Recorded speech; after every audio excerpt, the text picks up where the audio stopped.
বনি ইসরায়েলের 3 লোক সফরে বেরিয়েছে, মরুভূমির সফর, মাঝখানে তুফান, দৌড়াদৌড়ি শুরু। দৌড়াতে দৌড়াতে এক পাহাড়ের গুহার ভেতরে আশ্রয় নিয়েছে। বৃষ্টির পানির ঝাপটায় পাহাড়ের উপর থেকে বিশাল এক পাথর খন্ড এসে পাহাড়ের গুহার মুখটা বন্ধ করে দিয়েছে। 3 জন গায়ে যত শক্তি ছিল ধাক্কায়ও পাথর সরাইতে পারে না। হায় হায়, কান্নাকাটি শুরু। একজন বলে, তোমাদের জীবনে কার কি ন্যাক আমল আছে, যেই ন্যাক আমলটা আল্লাহর ভয়ে করছিল ওইটার ওসিলা দিয়ে দোয়া করে দেখো কিছু হয় কিনা।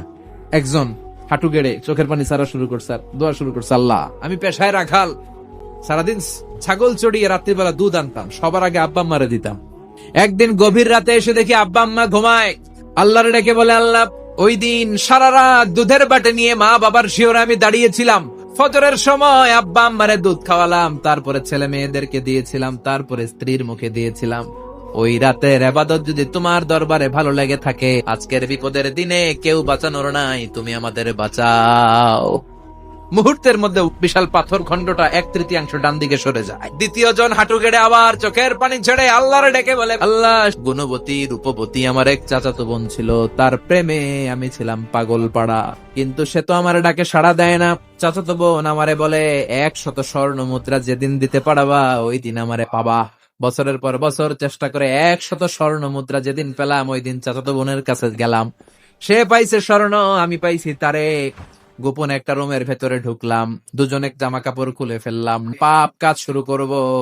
ইন দা মিন টাইম আমার চাচাতো বোন আমারে বলে, ও আমার চাচাতো ভাই, আল্লাহরে ভয় কর। আমি মুহূর্তে তোমার ভয়ে জামা পড়ে ওই রুম থেকে চিৎকার মেরে বেরিয়ে গিয়েছি। আজকে যেই বিপদে আছি তুমি বাঁচাও। বলার সাথে সাথে 2/3 পাথরের খন্ডটা আরো ডান দিকে সরে যা। এবার বাকি আছে কয়জন?